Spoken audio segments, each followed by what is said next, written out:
大家好，歡迎收看耀榮公司系列視頻，展示房門木框打底工藝。首先測量好數據，將大塊板材放在切割機進行切割，將切割好的板材再次進行加工開槽。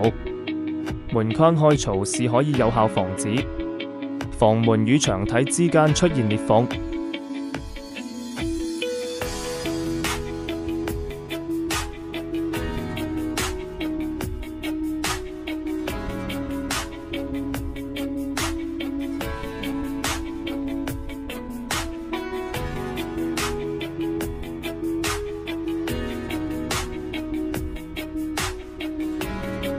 將加工好的板固定起來，就製作好一個房門木框。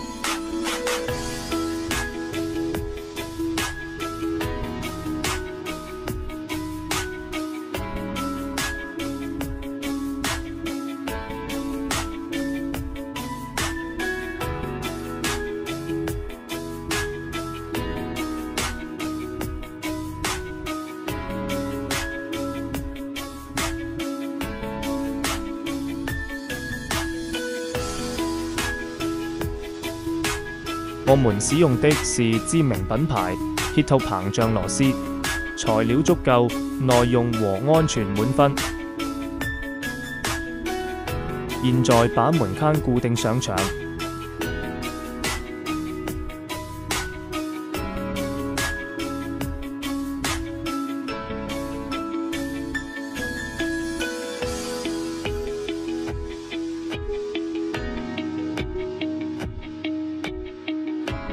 留好距離，方便後續加灌水泥。